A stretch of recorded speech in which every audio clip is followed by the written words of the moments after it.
Welcome to my tutorial class today for beginners. So today we'll be looking at key G. We'll be looking at key G for our scale. Remember we started since key C, C sharp, D, D sharp, E, F, F sharp. Right now we are in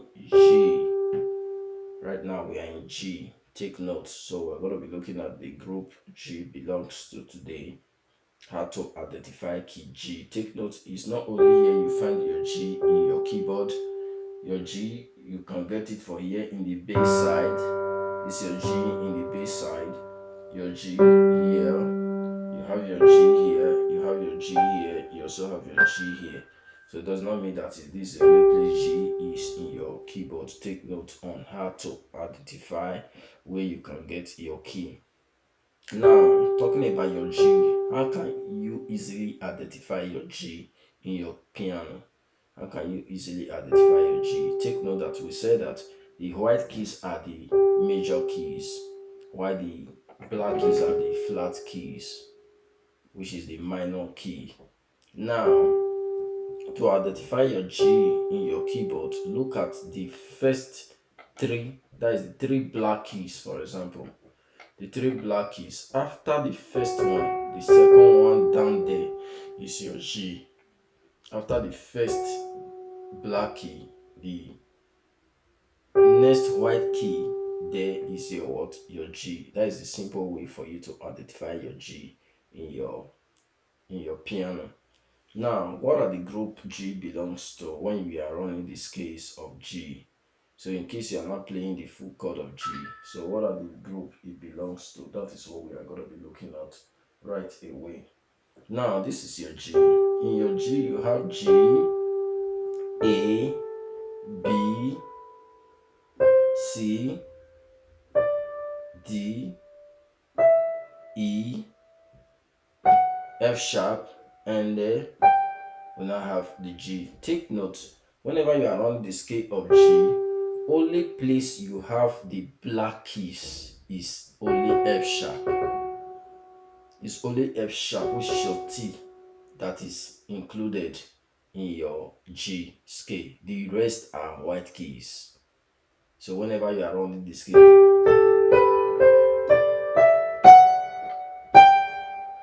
so this is only place you go towards your black keys. The rest are white.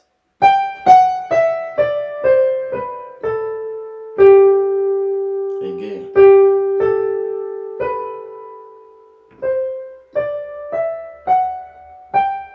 Do, ti, la, sol, fa, mi, re, do. So whenever you are running the scale, take note that in your G, that is where you have A, you have B, C, D, E, F sharp, and what?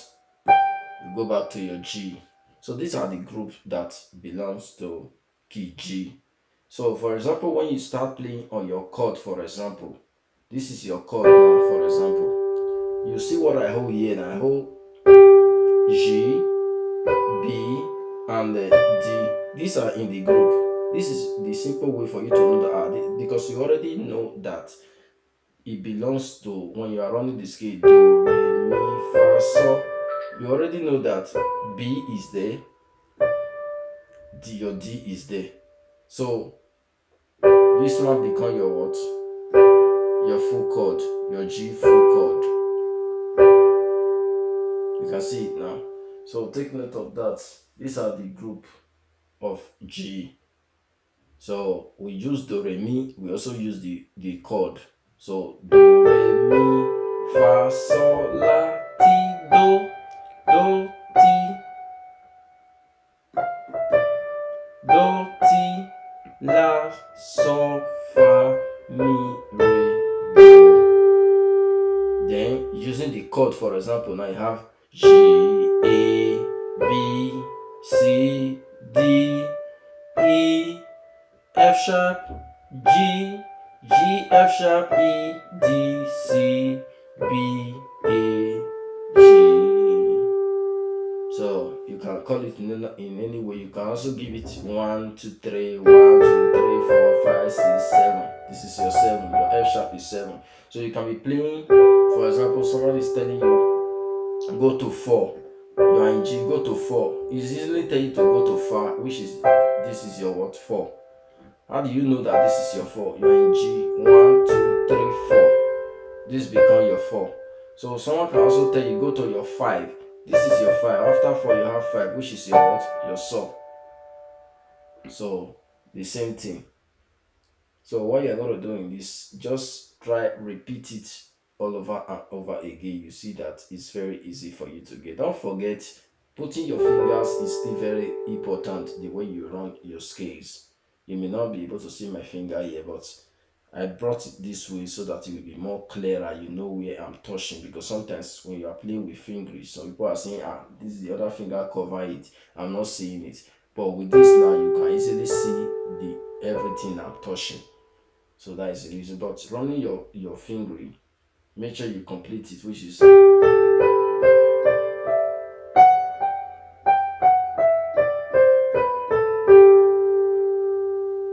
I've told you before that whenever you are playing the right keys, also add your left hand to it. But if you master them, don't move to the next one. For example, your G sharp. So make sure you do the two together.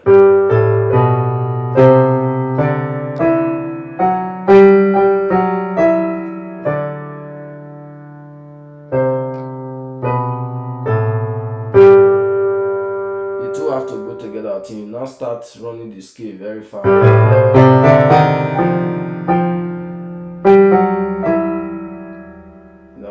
But you start running the scale in a fast mode, but you may not be able to be running the two at the same time very fast for the beginning.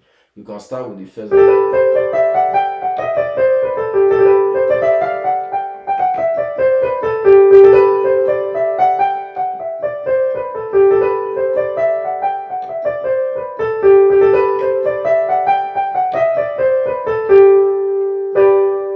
so when you run it over and over again like this, you will now see that you will become used to you. Then you can now start playing simple song.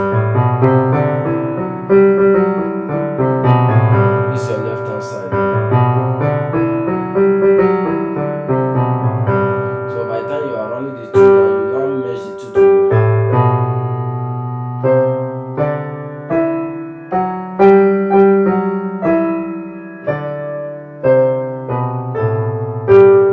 Merge the two together. Make sure you merge the two together so that whenever you are playing a particular song, you will know how to use bars to balance your key, because you will not be playing in one hand. You understand? It's your bars that will balance the key. So that's the reason why you must add your left hand side to it. So that is just all for now about key G. If there's any question, put it on the comment section so I will get back to you. So see you next time. We'll be moving to key G sharp. Take note, by the time we finish with one hand, we are moving straight to the full chord, which is the 3 hand, like this now. For example, this one has the whole progression. You understand? It has its own progression. At the end of the day, this is what we are going to be doing. So it is when you know the first hand now how to use your finger, that is when you will know the full chord also. Okay, see you next time. Don't forget to subscribe to the YouTube channel so that whenever I upload the next one, which is key G, you will get it direct. See you next time.